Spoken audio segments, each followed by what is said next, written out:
Meu povo! Prof. Aleph com vocês, vamos que vamos. Olha eu aqui aparecendo.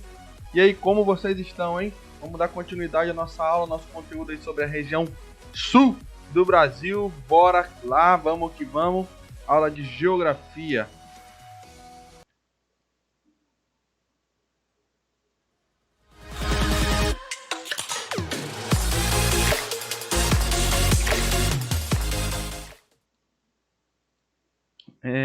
Galera. É isso.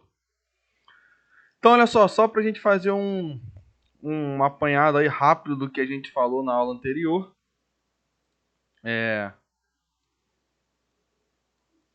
Deixa eu só sair um pouco aqui da tela. Então, um apanhado rápido aí do que a gente falou na aula anterior sobre a população. Não é isso? Falamos sobre a formação, né, da população, na verdade a ocupação que foi tardia dessa região, justamente por causa do... não era uma região propícia aí aos produtos cultivados naquele período, a cana-de-açúcar, por exemplo, o café, não é isso? Falamos aí que na região sul os imigrantes adquiriam pequenas e médias propriedades, que foram os povos que começaram a chegar da Europa, não é isso? Alguns japoneses também, os alemães, não é isso? Fundando algumas cidades importantes na região sul do Brasil. Italianos, né? Eslavos, todo esse processo de ocupação aí importante que nós comentamos na aula passada. E aí, ficou faltando a gente falar sobre essa parte aqui de herança cultural, não é isso? Ó, a ampla... Vou pegar aqui a caneta. A ampla presença de imigrantes na colonização da região sul deixou marcas na cultura em muitos países dessa região, em muitas paisagens dessa região, perdão. Isso porque a região, a realização de atividades do cotidiano, os imigrantes cultivavam parte dos costumes e das tradições do seu país de origem. Então o cara veio para cá, né, de um outro país e começa a colocar em prática aqui a sua marca, né, cultural, aquilo que ele trouxe do seu país como costume. Então você vai ter lá casas, né, no estilo europeu, não é isso? Telhado inclinado, vigas de madeira, tijolos aparentes, presentes em várias paisagens da região sul, evidencia essa preservação dos costumes dos colonizadores. Várias manifestações culturais como a dança, né, dança, roupas de uso cotidiano, alimentação, né, também são exemplos aí de herança cultural marcante no nosso território, vindo aí da região da Europa para o território brasileiro. Aqui, galera, a gente tem aí a questão da tríplice fronteira, né? Aqui na região sul do Brasil, onde a gente precisa considerar algumas coisas aqui, tá? A gente vai ler e vamos estar marcando algumas coisas aí. Atenção, tá? Vamos lá. Turismo nas Cataratas do Iguaçu. Por localizar-se na região de tríplice fronteira, né, a oeste do Paraná, ou seja, Brasil, cidade do Foz do Iguaçu recebe um grande número de visitantes. Muitas pessoas procuram a cidade para atravessar a Ponte Internacional da Amizade sobre o Rio Paraná e realizar compras na cidade de Del Leste, no Paraguai. Então você tem lá Brasil, Paraguai, não é isso? Outros visitantes também atravessam a Ponte Internacional da Fronteira sobre o Rio Iguaçu em busca de diversão nos cassinos e restaurantes em Puerto Iguaçu, na Argentina. Então você tem lá Brasil, Paraguai e Argentina como os países ali da tríplice fronteira. Vou marcar aqui. Vamos lá, olha só. O que atrai as pessoas para o Paraguai, né? É realizar compras, não é isso? Compras na cidade do Paraguai. Deixa eu aumentar aqui um pouco.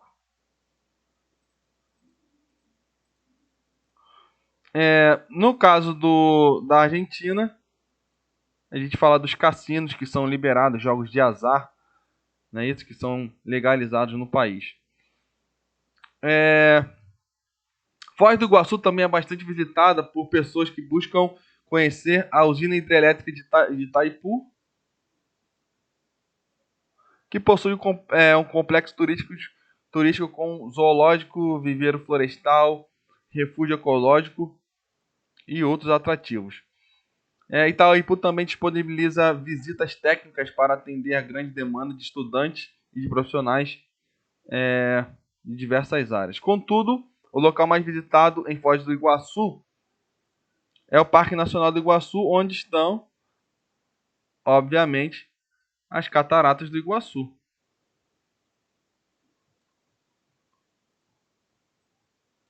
Este é o segundo parque mais visitado do Brasil, perdendo apenas para o Parque Nacional da Tijuca, no Rio de Janeiro.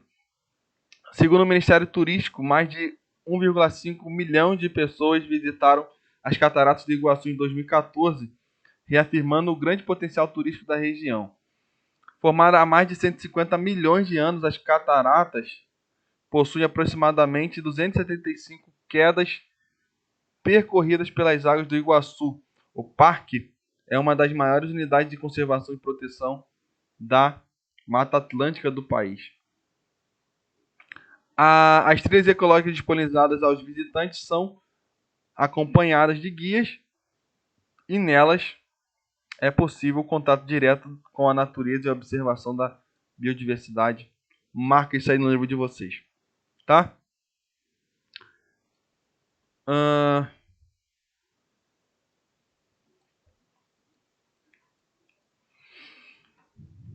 E aqui a gente tem um exemplo aí do que a gente estava falando sobre essa herança cultural, quando a gente tem uma cidade aí com característica alemã, não é isso? Ó?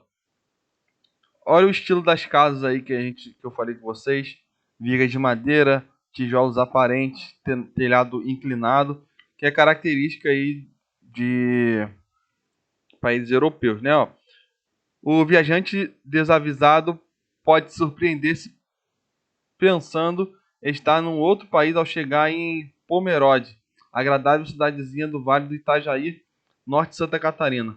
Não é para menos. Apesar do aparente absurdo da situação. Fundada por imigrantes alemães, Pomerode cresceu fiel às suas origens. Fidelíssima.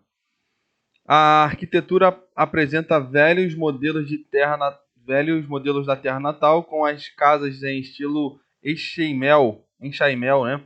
Um sistema de encaixes com vigas de madeira e tijolos à mostra.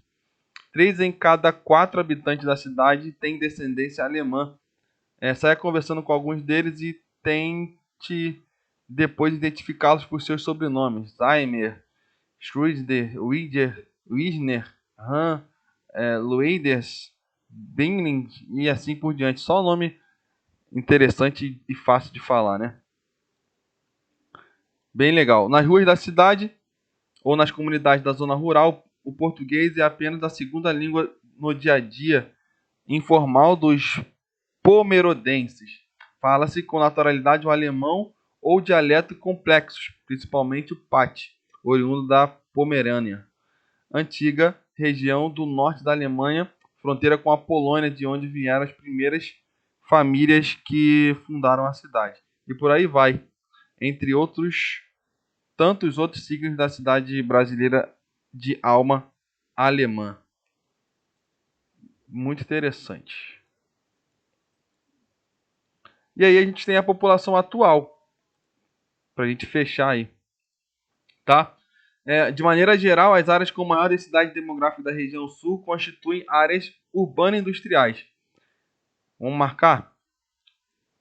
O processo de industrialização ele é um processo atrativo para a população. Já as áreas de menor densidade correspondem às porções do território que tradicionalmente estiveram voltadas para a atividade agropecuária, como a região da campanha gaúcha. Então, áreas mais ocupadas, áreas urbanas e industriais, áreas menos ocupadas, as áreas mais rurais. A distribuição da população atual na região sul representada no mapa ao lado, então a gente observa que é uma distribuição irregular. Normalmente as áreas mais ocupadas aí são regiões litorâneas, não é isso? Onde a gente pode observar Florianópolis, que é a capital, né? Porto Alegre, Curitiba, está bem próximo ao litoral também. Mas as áreas mais ao interior a gente observa que são áreas menos ocupadas. Atualmente a população da região sul é a terceira maior do país, com aproximadamente 27 milhões de habitantes e grande número da população é urbana. Então pode marcar isso aí também.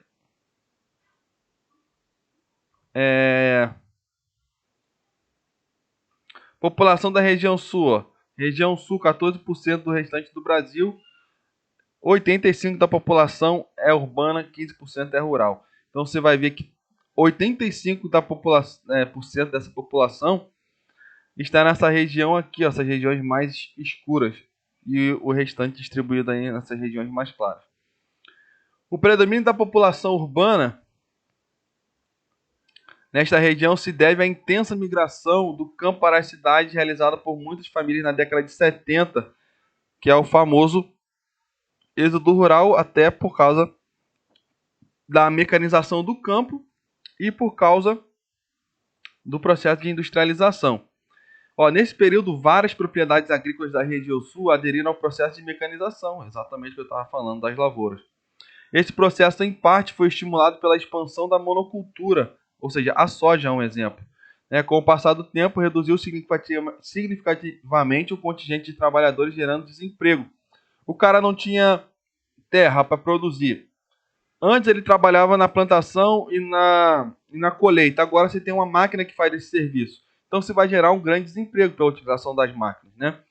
Além da modernização agrícola, o aumento da concentração de terras, justamente por causa dessa questão monocultora. Quanto mais terras eu tenho para produzir, mais eu vou lucrar, maior vai ser a minha produtividade, mais eu vou poder exportar. Então, o processo de concentração de terra na mão de poucas pessoas aumenta.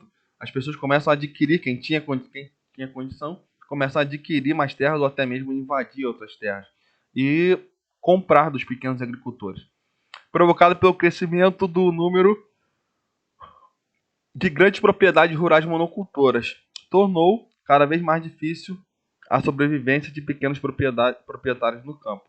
Nessas ocasiões, muitos agricultores se viram obrigados a migrar em busca de melhores condições e oportunidade de emprego nas cidades. Pode marcar isso aí também.